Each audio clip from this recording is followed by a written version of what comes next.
തിരുവനന്തപുരം നെട്ടയം സംഘർഷത്തിൽ വട്ടിയൂർക്കാവ് പോലീസ് സ്റ്റേഷനിലേക്ക് ബി.ജെ.പി. നടത്തിയ പ്രതിഷേധത്തിനിടെ പോലീസിനെ പോടാ പുല്ലേ എന്ന് വിളിച്ചതിനെ ന്യായീകരിച്ച് ആർ ശ്രീലേഖ. ഇത്തരം പദപ്രയോഗങ്ങൾ സർവീസിലിരുന്ന സമയത്ത് തെറ്റ് ചെയ്ത ഉദ്യോഗസ്ഥർക്കെതിരെ വിളിച്ചിട്ടുണ്ടെന്നും അന്നൊരു നേതാവും തന്നോട് ചോദിച്ചിട്ടില്ലെന്നും ശ്രീലേഖ പറഞ്ഞു. തെറ്റ് ചെയ്ത ഉദ്യോഗസ്ഥനെ പോടാ എന്ന് വിളിച്ചതിൽ എന്താണ് തെറ്റെന്നും ശ്രീലേഖ ചോദിച്ചു. 33 വർഷം പ്രവർത്തിച്ചത് ഇങ്ങനെയുള്ള ഒരു സേനയിലാണോ എന്നോർത്ത് നാണം തോന്നുന്നു എന്നും ശ്രീലേഖ കൂട്ടിച്ചേർത്തു. ബി.ജെ.പി. അനുഭാവിയായ മുൻ DGP T.P. സെൻകുമാറും പോടാ പുല്ലേ പോലീസെ പരാമർശത്തെ ന്യായീകരിച്ച് രംഗത്തെത്തി. അതേസമയം സ്റ്റേഷൻ മാർച്ചിലും റോഡ് ഉപരോധത്തിലും ആർ ശ്രീലേഖയുടെ പേര് പറയാതെയായിരുന്നു പോലീസ് FIR രജിസ്റ്റർ ചെയ്തത്. ഇതോടെ പോലീസ് നടപടിയെ വിമർശിച്ചും ശ്രീലേഖയുടെ മുദ്രാവാക്യത്തെ പരിഹസിച്ചും CPIM നേതാക്കളും രംഗത്തു വന്നു. ശ്രീലേഖയും സെൻകുമാറും പോടാ പുല്ലേ പോലീസെ എന്ന് വിളിച്ചത് അവർ സർവീസിലിരുന്ന കാലത്തെ മുൻകാല പ്രാബല്യം വെച്ചാണോ എന്ന് മന്ത്രി വി ശിവൻകുട്ടി പരിഹസിച്ചു. മുൻ DGP-മാരെ രൂക്ഷമായ ഭാഷയിലാണ് പോലീസ് അസോസിയേഷനും വിമർശിച്ചത്. ആദ്യം കാണാം ആദ്യ എക്സ്ട്രാ. വട്ടിയൂർക്കാവ് പോലീസ് സ്റ്റേഷനിലേക്ക് മഹിളാ മോർച്ച നടത്തിയ മാർച്ചിനിടെ മുൻ DGP ആർ ശ്രീലേഖ അടക്കമുള്ളവർ വിളിച്ച പോടാ പുല്ലേ പോലീസെ മുദ്രാവാക്യമാണ് വിവാദമായി മാറിയത്. പോലീസ് അസോസിയേഷനും വിരമിച്ച മുതിർന്ന പോലീസ് ഉദ്യോഗസ്ഥരും ശ്രീലേഖയെ രൂക്ഷ ഭാഷയിലാണ് വിമർശിച്ചത്. എന്നാൽ മുദ്രാവാക്യം വിളിച്ചതിനെ ന്യായീകരിച്ചായിരുന്നു ശ്രീലേഖയുടെ പ്രതികരണം. താൻ പോടോ പുല്ലയെന്ന് മുമ്പും വിളിച്ചിട്ടുണ്ടെന്ന് ആർ ശ്രീലേഖ ഫേസ്ബുക്കിൽ കുറിച്ചു. പോലീസ് സേനയിൽ ഇരുന്നപ്പോഴും തെറ്റ് ചെയ്ത ഉദ്യോഗസ്ഥരുടെ മുഖത്തു നോക്കി പോടാ പുല്ലേ എന്ന് വിളിച്ചിട്ടുണ്ടെന്നും അന്ന് വിമർശിക്കാത്തവരാണോ ഇന്ന് വിമർശിക്കുന്നതെന്നും ശ്രീലേഖ ഫേസ്ബുക്കിൽ കുറിച്ചു. ഗുരുതര തെറ്റുകളും അഴിമതിയും ചെയ്യുന്ന പല പോലീസുകാരെയും സർവീസിൽ നിന്ന് സസ്പെൻഡ് ചെയ്തിട്ടുണ്ട്. ചിലരെ ഡിസ്മിസ് ചെയ്തിട്ടുണ്ടെന്നും പലർക്കെതിരെയും കേസുകൾ എടുത്തിട്ടുണ്ടെന്നും ശ്രീലേഖ പറഞ്ഞു. അതേസമയം പോലീസ് സ്റ്റേഷനിലേക്ക് നടത്തിയ മാർച്ചിലും റോഡ് ഉപരോധത്തിലും മുന്നിലുണ്ടായിരുന്ന മുൻ DGP ആർ ശ്രീലേഖയുടെ പേര് പോലീസ് FIR-ൽ ഉൾപ്പെടുത്താത്തതിനെതിരെ CPIM രംഗത്തെത്തി. RD extra news Malayalam.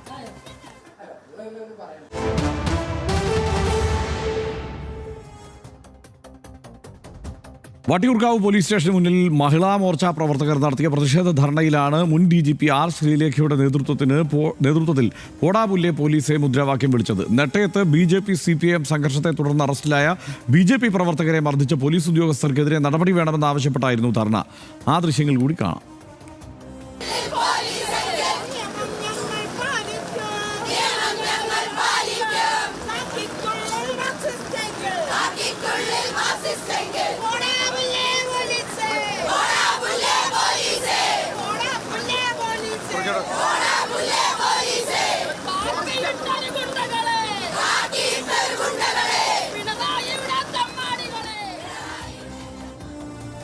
R ശ്രീലേഖയ്ക്കെതിരെ കേസെടുക്കണമെന്ന് VK Prashant MLA ആവശ്യപ്പെട്ടു. കേസെടുക്കാത്ത പോലീസ് നടപടി പുനഃപരിശോധിക്കണമെന്നും VK പ്രശാന്ത് പറഞ്ഞു.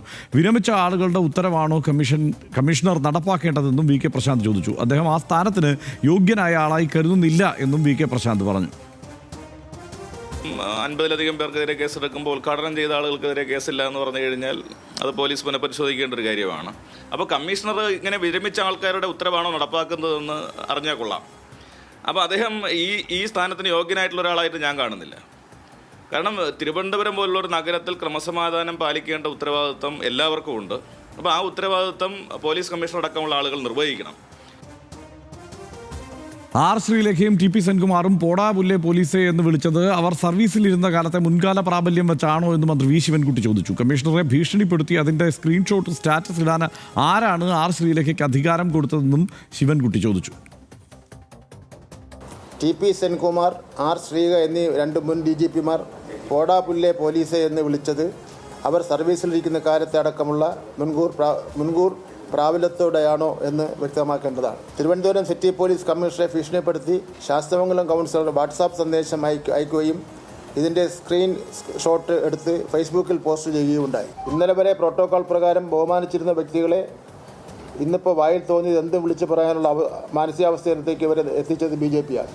ഭാവിയിൽ BJP അനുഭവിക്കുക തന്നെ ചെയ്യും എന്ന് മാത്രമാണ് എനിക്ക് ഇക്കാര്യത്തിൽ കൂട്ടിച്ചേർക്കുവാനുള്ളത്. പോലീസ് സ്റ്റേഷൻ മാർച്ചിലും റോഡ് ഉപരോധത്തിലും ആർ ശ്രീലേഖയുടെ പേര് പറയാതെയാണ് FIR തയ്യാറാക്കിയിരിക്കുന്നത്. മഹിളാ മോർച്ച മാർച്ച് നടത്തിയത് BJP സംസ്ഥാന ഉപാധ്യക്ഷയായ ആർ ശ്രീലേഖയുടെ നേതൃത്വത്തിലായിരുന്നു. FIR-ൽ കൗൺസിലർമാരായ സുമി ബാലു, മഞ്ജു, പ്രവർത്തകരായ അഞ്ജന, പത്മ എന്നിവർ മാത്രമാണുള്ളത്. CCTV ദൃശ്യങ്ങൾ ശേഖരിച്ച ശേഷം തുടർ നടപടി എന്നാണ് പോലീസിന്റെ ഇക്കാര്യത്തിലുള്ള വിശദീകരണം. രൂക്ഷ വിമർശനവുമായി പോലീസ് ഓഫീസേഴ്സ് അസോസിയേഷൻ രംഗത്തെത്തിയിട്ടുണ്ട്. എന്തായാലും സാധാരണ പോലീസ് ആയാലും DGP ആയാലും വിരമിച്ചാൽ സ്വതന്ത്ര പൗരനെന്ന് association general secretary CR Biju പറഞ്ഞു. പോടാ പുല്ലേ പോലീസെ എന്നും പോലീസ് സ്റ്റേഷൻ അടിച്ചു തകർക്കുമെന്നും പറയുന്നു. നാടിൻ്റെ സൗഹാർദ്ദം സംരക്ഷിക്കാൻ പോലീസ് മുന്നിലുണ്ടാകുമെന്ന് ഓർമ്മപ്പെടുത്തലുമുണ്ട്. സെൻകുമാറും ശ്രീലേഖയും മുൻ പോലീസ് ഉദ്യോഗസ്ഥർ എന്ന പരിഗണന അർഹിക്കുന്നില്ല എന്നുള്ള വിമർശനവും ഉയർന്നിട്ടുണ്ട്. സനീഷ്, ഇപ്പോൾ ഒരു തരത്തിൽ നമുക്ക് ചില തമാശ എന്ന് തോന്നാവുന്ന കാര്യങ്ങൾ സംഭവിക്കുന്നു, അപ്പുറത്ത് ഗൗരവമുള്ള ഒരു തലം ഈ വിഷയത്തിൽ ഉണ്ടുതാനും. എന്താ തോന്നുന്നു? അല്ല, ഇതിൽ ഗൗരവമുള്ള കാര്യങ്ങളുണ്ട്. പക്ഷേ ഇതിനകത്ത് ഈ പോടാ പുല്ലേ പോലീസ് എന്ന് ശ്രീലേഖ മുദ്രാവാക്യം വിളിച്ച എന്തെങ്കിലും വലിയ കാര്യമുണ്ടെന്ന് എനിക്ക് തോന്നുന്നില്ല. കാരണം അത് നമ്മുടെ നാട്ടിൽ എല്ലാ രാഷ്ട്രീയ പാർട്ടികളും പോലീസിന് മുമ്പിൽ നിന്ന് മുദ്രാവാക്യം വിളിക്കുന്ന ഒരു കാര്യമാണത്. അതിനകത്ത് ഇപ്പം പ്രത്യേകിച്ച് അങ്ങനെ അശ്ലീലമൊന്നുമുള്ള ഒരു മുദ്രാവാക്യം വിളിയല്ല. പോടാ പുല്ലേ പോലീസെ എന്ന് വിളിക്കുന്നു. നിങ്ങളെ ഇത്രയൊക്കെ കണക്കാക്കുന്നുള്ളൂ എന്നാണല്ലോ, അതായത് തൃണസമാനമായിട്ട് കണക്കാക്കുന്നു നിങ്ങളെ എന്ന ഒരു രോഷപ്രകടനമാണല്ലോ അത്. അപ്പോൾ അത് ശ്രീലേഖ വിളിക്കുന്നു. ശ്രീലേഖ പിന്നെ ഇതെന്താണ് ഇപ്പം അത് പറഞ്ഞപ്പോഴാണ് ഞങ്ങൾ സ്കൂളിലൊക്കെ പഠിക്കുമ്പോൾ ഞാൻ ആദ്യമായിട്ട് പോലീസിനെതിരെ കേട്ട മുദ്രാവാക്യം വിളിയുള്ളൂ നല്ല രസമുള്ള. അതായത് ഞാൻ ഇപ്പോഴും നല്ല ഓർമ്മ എനിക്ക്.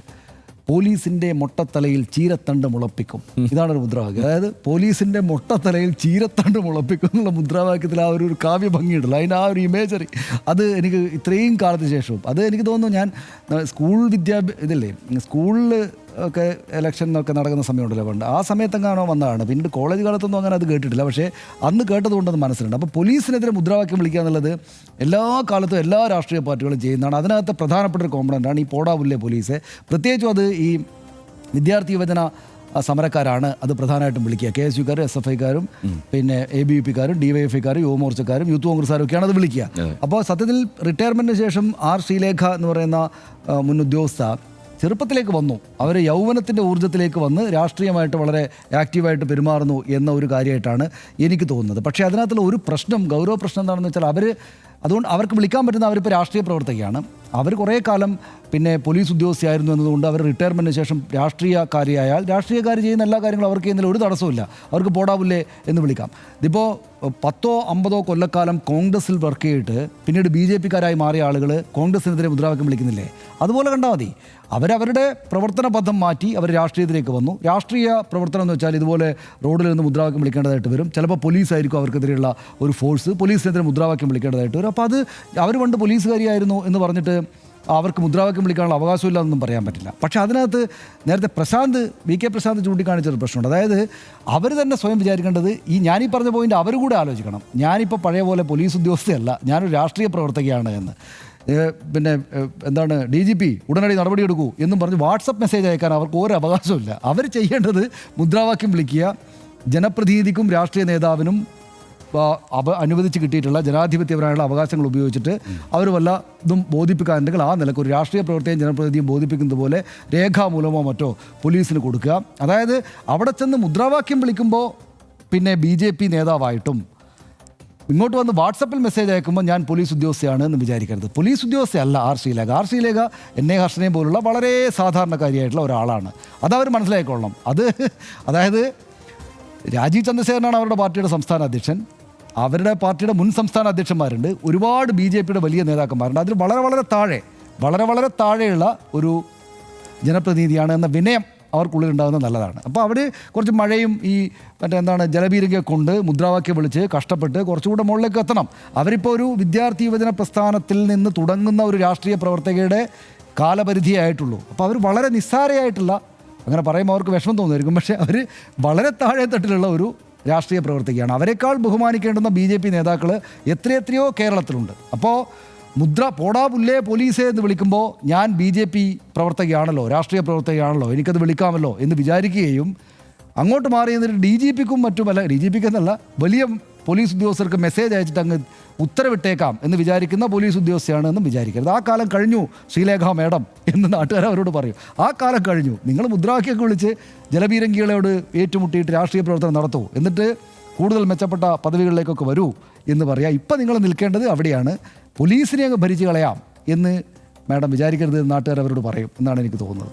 അല്ലേ? തീർച്ചയായും അത് തന്നെയാണ്. ഇപ്പോൾ സെൻകുമാറും അത് തന്നെയാണ്, ആ നിലയ്ക്ക് തന്നെയാണ് അതിനെയും കണക്കാക്കേണ്ടത്. ഇതിനകത്ത് ഒരു കാര്യം, നേരത്തെ സനീഷ് പറഞ്ഞത് തന്നെയാണ്. അതായത് പോടാപുല്ലെ പോലീസെ എന്നൊക്കെ വിളിക്കുന്നത് വളരെ സാധാരണ സംഗതി തന്നെയാണ്. അതിനകത്ത് അങ്ങനെ പ്രത്യേകിച്ച് അത്ഭുതപ്പെടാനൊന്നുമില്ല. അത് അണികൾ വിളിച്ചു കൊടുക്കുക കൂടിയാണ്. അണികളെന്ന് വെച്ചാൽ അവിടെയുള്ള പ്രവർത്തകർ വിളിച്ചു കൊടുക്കുന്ന മുദ്രാവാക്യം, ആ മുദ്രാവാക്യം അവർ ഏറ്റുവിളിക്കുകയാണ്.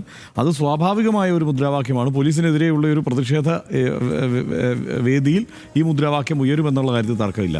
എനിക്കതിനകത്ത് അത്ഭുതകരമായി തോന്നിയത് രണ്ട് കാര്യമാണ്. ഒന്ന്, ഇവർ കമ്മീഷണർക്ക് മെസ്സേജ് അയക്കുന്നു, നടപടി ഉണ്ടായില്ലെങ്കിൽ, ഈ CIക്കെതിരെ നടപടി ഉണ്ടായില്ലെങ്കിൽ ഞാൻ നിങ്ങളുടെ ഓഫീസിന് മുന്നിൽ വന്ന് പ്രശ്നം ഉണ്ടാക്കുമെന്നൊക്കെ പറഞ്ഞിട്ട് ആ ഭാഷ തന്നെ കടുത്ത ഭാഷയിലുള്ള മെസ്സേജൊക്കെ അയക്കുന്നു കമ്മീഷണർക്ക്. അത് അവർ തന്നെ പുറത്തു വിടുന്നതാണ്, അല്ലാതെ കമ്മീഷണർ പുറത്തു വിട്ടതല്ലല്ലോ.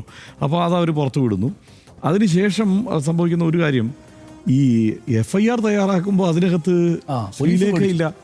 അതെങ്ങനെയാണ്? ഈ പോലീസുകാർക്ക് വലിയ പ്രതിഷേധമൊക്കെ ഉണ്ട്. പോടാപുല്ലെ പോലീസ് എന്ന് വിളിച്ചതിൽ പ്രതിഷേധമുണ്ട്. അത് പോലീസ് അസോസിയേഷൻ തന്നെ പറയുന്നുണ്ട്. പക്ഷേ പോലീസുകാർ FIR എഴുതിയപ്പോൾ പേര് വിട്ടുപോയി. അതെങ്ങനെയാണ് വിട്ടുപോവുക? അത് ശരിയായ സംഗതിയല്ല. കാരണം സാധാരണ എപ്പോഴും എന്നാണ് ഒരു പരിപാടി ഉദ്ഘാടനം ചെയ്യുന്ന ആളെ അടക്കണം. അതുകൊണ്ടാണ് നമ്മുടെ പല നേതാക്കന്മാരും നിരവധി കേസുകളിൽ പ്രതിയാവുന്നത്. കാരണം ഈ ഒരു വഴി തടഞ്ഞുള്ള ഒരു സമരമുണ്ടെങ്കിൽ ആ സമരത്തിന് നേതൃത്വം നൽകിയ ആളുടെ അടക്കം പേരെഴുതിയാണ് FIR തയ്യാറാക്കുക. ഇവിടെ ശ്രീലേഖയുടെ പേര് പോലീസുകാർ വിട്ടുപോയി, മറന്നുപോയി.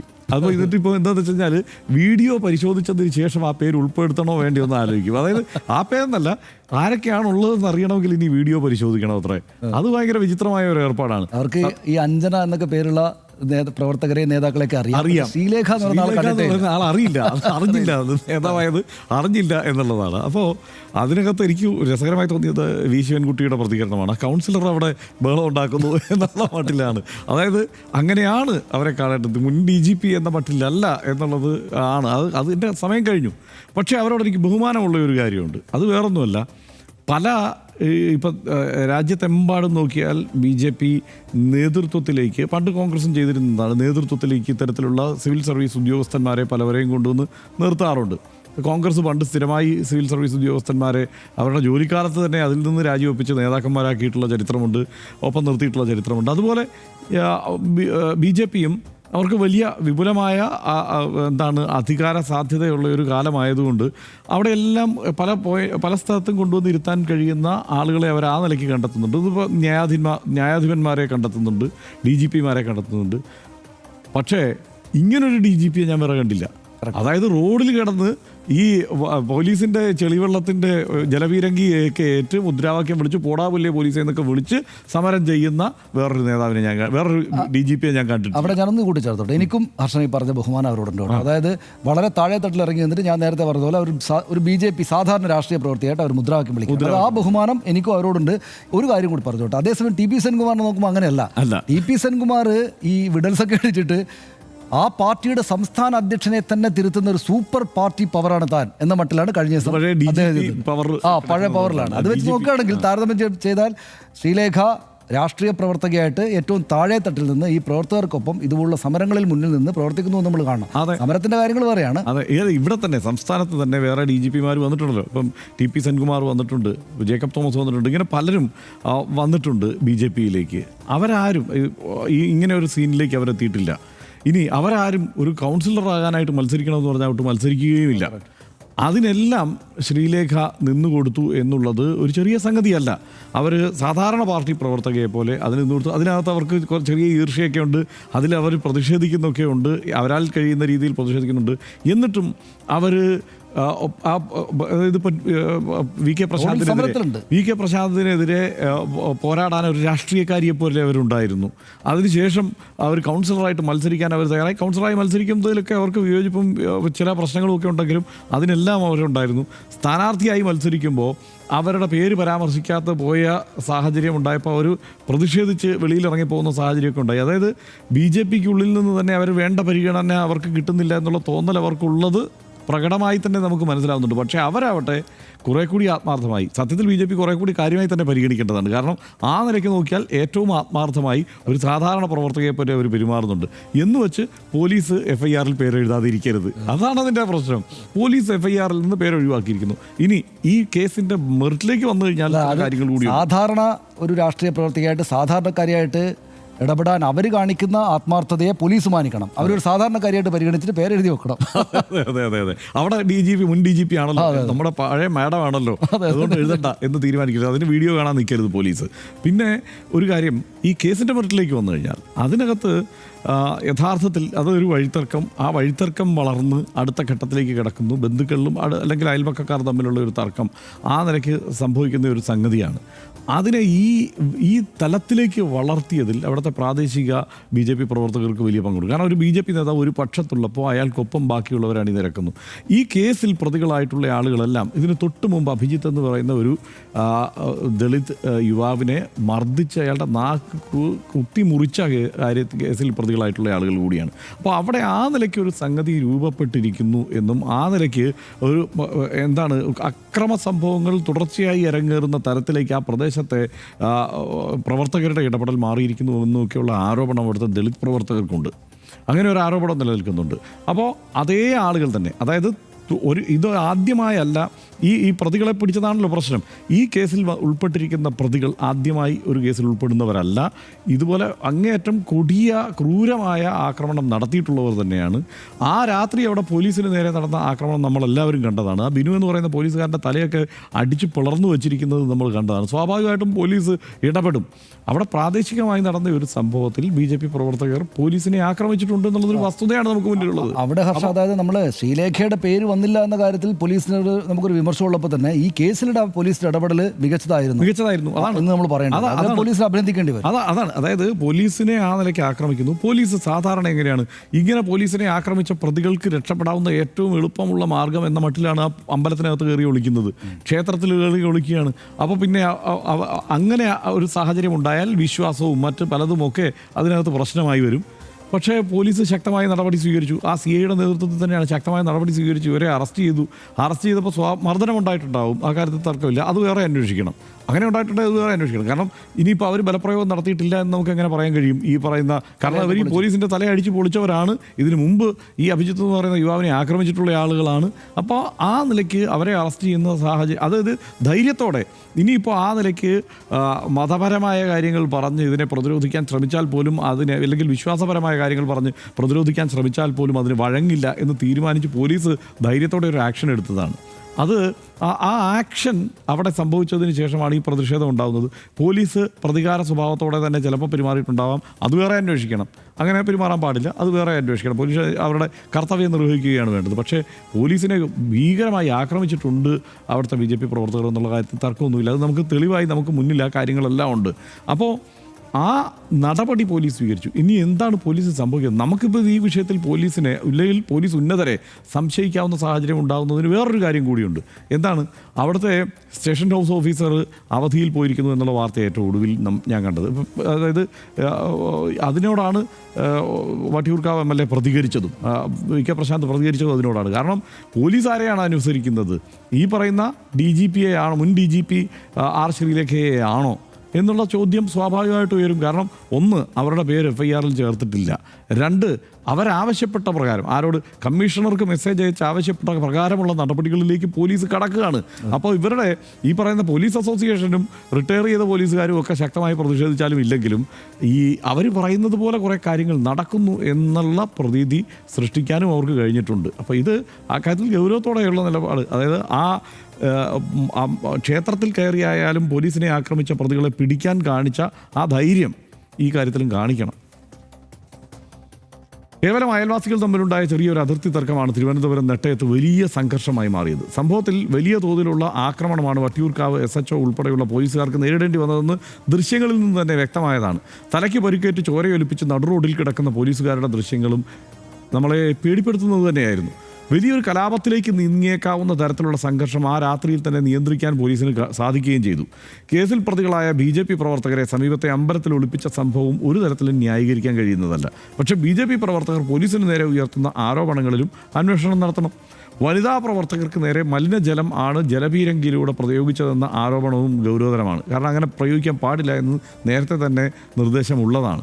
പോലീസ് സ്റ്റേഷൻ മാർച്ചിനും റോഡ് ഉപരോധത്തിനും മുൻപന്തിയിലുണ്ടായിരുന്ന ആർ ശ്രീലേഖയ്ക്കെതിരെ FIR ഇടാനും പോലീസ് തയ്യാറാവണം.